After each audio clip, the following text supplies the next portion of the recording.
مانگ تو سبھی رہے ہیں، کوئی پتھروں سے مانگ رہا ہے، کوئی دولت مندوں سے مانگ رہا ہے، کوئی کسے اپنا خدا سمجھ کر اس سے مانگ رہا ہے، کوئی کسے اپنا خدا سمجھ کے اس سے مانگ رہا ہے، لیکن ہم اس سے مانگ رہے ہیں جو واقعی خدا ہے، واقعی اللہ ہے۔ پوری دنیا سجدہ کر رہی ہے اپنے خداؤں کے سامنے، کوئی پتھر کے سامنے، کوئی انسانوں کے سامنے، کوئی دولتوں اور شہرتوں کے سامنے، کوئی مورتیوں کے سامنے، سب کے سب سجدے فضول، بیکار، کوئی اہمیت نہیں رکھتے اللہ کی نظروں میں۔ اور ہم جیسے گنہگار مسلمانوں کا ایک سجدہ اللہ کی نظر میں بہت ویلیو رکھتا ہے، کیونکہ مسلمان جس رب کو سجدہ کرتا ہے نا، وہی اس دنیا کا اصل رب ہے۔ علم کی کمی کی وجہ سے شاید میں جو کہنا چاہ رہا ہوں وہ میں الفاظ کے ذریعے سے نہیں رکھ پا رہا، لیکن اتنا ضرور جانتا ہوں کہ ہم بہت خوش قسمت ہیں۔ واللہ ہماری سب سے بڑی خوش قسمتی یہ ہے کہ ہم جس رب کو سجدہ کر رہے ہیں نا، ہم جس رب کا نام لیوا ہے، ہم جس رب کی عبادت کر رہے ہیں، اور ہم جس رب کو ماننے کا دعویٰ کر رہے ہیں، وہ رب اس دنیا کا حقیقی رب ہے۔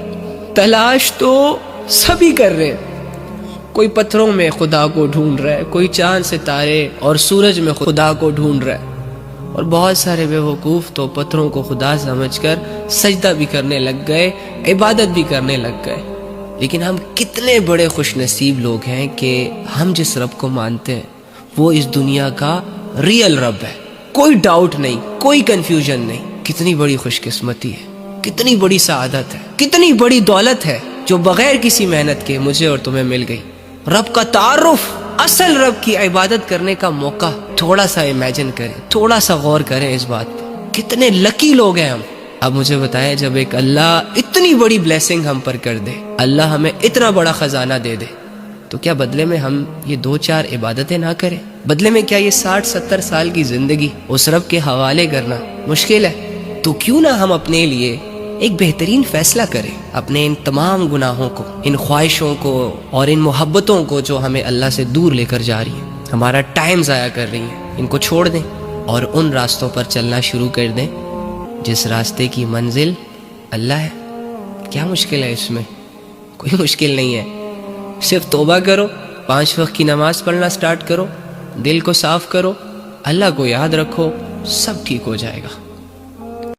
اگر آپ کے اکاؤنٹ سے گانے، فلمیں، ناچ گانا پروموٹ ہو رہا ہے، بس میری یہ ایک بات سن لیں۔ آپ ذرا سا امیجن کریں کہ ایک شخص ہے، وہ مر چکا ہے، اس کی قبر کی زندگی سٹارٹ ہو چکی ہے، فرشتے آتے ہیں اس کے پاس اور اس سے سوال جواب کرتے ہیں، اور وہ ان سوالوں میں پاس ہو جاتا ہے، جنت کی طرف قدم بڑھاتا ہے۔ تھوڑا سا سفر طے کرنے کے بعد وہی فرشتے اس کو پیچھے سے آواز دیتے ہیں کہ فلاں رک جاؤ، تم جنت میں نہیں جا سکتے۔ وہ بندہ حیران ہو جاتا ہے کہ یار ابھی آپ لوگوں نے میرا حساب کتاب کیا، میری نیکیاں زیادہ تھی، گناہ کم تھے، جس کی وجہ سے آپ ہی لوگوں نے تو کہا کہ جاؤ جنت میں، تو اب آپ لوگ مجھے جنت میں جانے سے کیوں روک رہے ہو؟ تو فرشتے آگے سے آنسر کرے کیونکہ تمہارے گناہ زیادہ اور نیکیاں کم پڑ گئی ہیں۔ بندہ حیران ہو جائے کہ میں تو مر چکا ہوں، مرنے کے بعد میں بھلا کیسے گناہ کر سکتا ہوں، کیسے اللہ کی نافرمانیاں کر سکتا ہوں، کیسے کسی کے ساتھ برا کر سکتا ہوں، یہ اچانک سے میرے گناہ زیادہ کیسے ہو گئے؟ تو فرشتے آگے سے آنسر کریں کہ تم نے جو فلاں کنٹینٹ اپلوڈ کیا تھا، جو گانے شیئر کیے تھے، جو بے حیائی لوگوں میں پھیلائی تھی، تمہارے مرنے کے بعد لوگوں نے اسے دیکھنا شروع کر دیا، یہاں تک کہ لوگ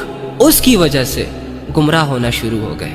تم نے دنیا میں ایسے کچھ گناہوں کو چھوڑا ہوا ہے جو تمہارے مرنے کے بعد بھی لوگوں کو نقصان پہنچا رہے، لوگوں کے ایمان کو ٹھیس پہنچا رہے، اور تم ان گناہوں سے توبہ کیے بغیر مرے تھے۔ تم نے ایک مرتبہ بھی ان کو کرتے ہوئے یہ نہیں سوچا کہ مجھے یہ ساری چیزیں ختم کر دینی چاہیے، میں نے مرنا بھی ہے۔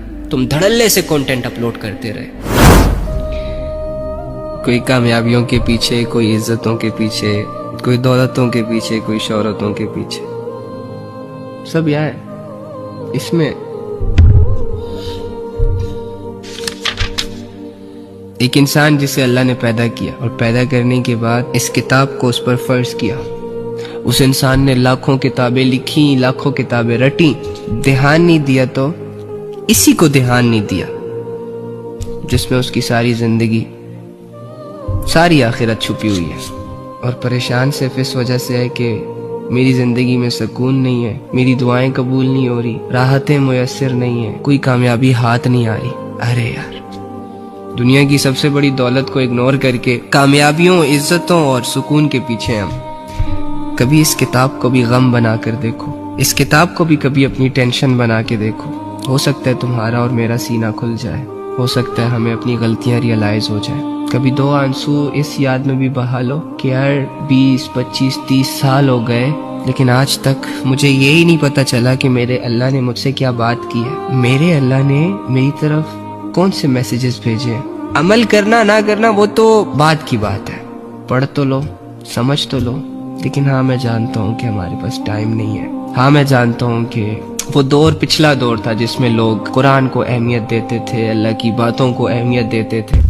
اس دن مجھے کال آئی، ایک بہن روتے ہوئے کہتی ہے مجھے خودکشی کرنی ہے۔ جب ریزن پوچھا، جی لڑکے کے پاس میری پکچرز ہیں اور وہ مجھے دھمکیاں لگا رہا ہے کہ اگر ملی نا، اگر آئی نا تو میں تمہاری پکچرز جو ہے وہ آؤٹ کر دوں گا، میں تمہیں ایکسپوز کر دوں گا، میں تمہارے امی کو سینڈ کر دوں گا، ابو کو سینڈ کر دوں گا، بھائی کو سینڈ کر دوں گا۔ اور وہ لڑکی بیچاری اس سٹریس میں خودکشی تک کے پلانز بنا رہی ہے۔ اب یہ ظلم ہی ہوا نا کہ پہلے لڑکی کو بے وقوف بنایا، میٹھی میٹھی باتیں کر کے اس سے پکچرز منگوائی۔ غلطی لڑکی کی بھی ہے، کیوں کیا یقین، کیوں کیا اعتبار، کیوں کیا بھروسہ؟ جب اللہ نے کہہ دیا تھا وَلَا تَقْرَبُوا الزِّنَا، زنا کے قریب نہ جاؤ، نہ کرو کسی پہ بھروسہ، نہ کرو کسی پہ اعتماد، نہ کرو کسی کا یقین۔ یہ لوگ میٹھی میٹھی باتیں کر کے تمہاری عزتوں کی دھجیاں اڑا دیں گے اور تمہیں سمجھ بھی نہیں آئے گی۔ ہائے ہیلو سے بات سٹارٹ ہوگی اور اس ہائے ہیلو میں کپڑے تک اتر جائیں گے اور سمجھ نہیں آئے گی تمہیں۔ لیکن نہ لڑکی سنتی ہے نہ لڑکا سنتا، لڑکا اپنے نشوں میں، لڑکی اپنے نشوں میں۔ پھر جب ایسی آزمائشیں آتی ہیں تو ان کو لٹکنے کے خواب آتے ہیں، حرام کاموں میں اپنی زندگی گزار رہے ہوتے ہیں، اور جب تھوڑی سی آزمائش آتی ہے پھر تو مرنا بھی ان کو حرام طریقے سے ہوتا ہے۔ تو وہ ظالم ہے وہ لڑکا۔ تو یار خدا کا واسطہ یہ تم لوگ کیا کر رہے ہو یار؟ یہ نفس اور ہوس اور شہوتوں کے نشوں میں کون سی زندگیاں اختیار کر لی ہیں آپ لوگوں نے؟ اندھے ہو گئے ہو، بہرے ہو گئے ہو، کیا ہو گیا ہے تمہیں؟ ایسا کون سا نشہ کیا ہوا ہے تم نے جو اللہ کی بات بھی اثر نہیں کر رہی، قرآن کی بات بھی اثر نہیں کر رہی، رسول اللہ صلی اللہ علیہ وآلہ وسلم کی حدیثیں بھی اثر نہیں کر رہی؟ وہ ظالم کیا کر رہے ہو؟ کیوں ظلم کر رہے ہو خود پر، لوگوں پر؟ ایک چھوٹی سی بات تمہیں سمجھ نہیں آ رہی کہ یہ دنیا تمہارے لیے ایک آزمائش۔ کسی کو بھی اس بات کا اندازہ نہیں ہے کہ تم کن حالات سے گزر رہے ہو، تمہارے اندر جو شور چل رہا ہے کسی کو سنائی نہیں دے رہا نا، لیکن تم سٹل ڈھونڈ رہے ہو کسی ایسے شخص کو، کسی ایسی پرسنالٹی کو جو تمہیں جانے، تمہیں سمجھے۔ مت ڈھونڈو، نہیں ملے گا کوئی بھی، کیونکہ جو سمجھتا ہے، جسے ہماری قدر ہے، جسے ہماری پرواہ ہے اور جو ہمیں سمجھ رہا ہے، اس ذات کو تو ہم بلا بیٹھے، تو پھر ان مٹی کے پتلوں سے کیا امیدیں لگانا؟ کوئی ہے جو تمہیں سمجھتا ہے، کوئی ہے جو اس شور کو جانتا ہے جو تمہارے اندر چل رہا ہے، کوئی ہے جو تمہیں بنا مطلب کے سننا چاہتا ہے، تمہیں ایک مقام تک پہنچانا چاہتا ہے۔ میں نے اور تم نے اس کی طرف دھیان نہیں دیا۔ اللہ کی جو دوستی ہوتی ہے نا، وہ ہر مطلب سے پاک ہوتی ہے۔ اللہ رب العزت ہم سے بدلے میں کچھ نہیں لیتے کہ ٹھیک ہے تمہارے 100-200 مسئلے میں حل کروں گا لیکن بدلے میں تمہیں یہ کرنا ہوگا، نہ۔ اور جہاں تک عبادت کی بات ہے تو وہ تو اس نے تمہارے بھلے کے لیے تم پر فرض کی ہے، تاکہ تم یہ بھول نہ جاؤ کہ تم پر کسی کی نظر ہے، تاکہ تمہیں یہ احساس ہوتا رہے کہ دنیا کی سپر پاور تمہارے ساتھ ہے۔ میں نے اور تم نے جتنا اللہ کو اگنور کیا ہے نا، اتنا ہم نے کسی کو نہیں کیا۔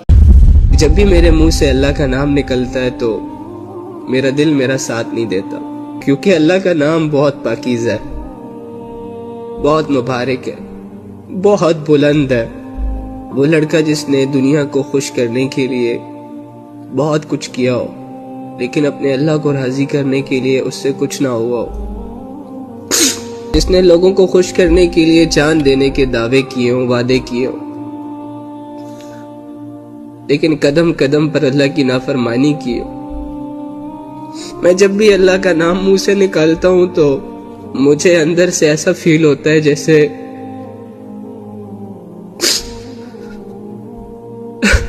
مجھے نہیں لینا چاہیے اللہ کا نام، لیکن میں لیتا ہوں کیونکہ اس کی رحمت سے مایوسی جو ہے وہ کفر ہے۔ ہاں میں ہوں گناہگار، میں اپنی منمانیوں پر چلا، سب کچھ کرنے کے بعد جس کی میں نے نافرمانی کی ہے اس کے علاوہ میرے پاس اور کوئی ہے بھی تو نہیں، تو میں کس کے پاس جاؤں؟ کیا میرا حل یہ ہے کہ میں سوچتا رہوں بیٹھ کر کے میں نے اللہ کی نافرمانیاں کی ہے، میں نے گناہ کیے، میں نے یہ کیا، میں نے وہ کیا، اور میں یہ چیز تمہیں لکھ کے دیتا ہوں؟ یہ جو تو کہہ رہا ہے نا کہ مجھے اللہ کی یاد نہیں آتی، جس دن تجھے اللہ کی یاد آئے گی نا تو تو اس لائق ہی نہیں رہے گا کہ کسی اور کو یاد کر سکے، تجھے صرف اسی کی یاد آئے گی۔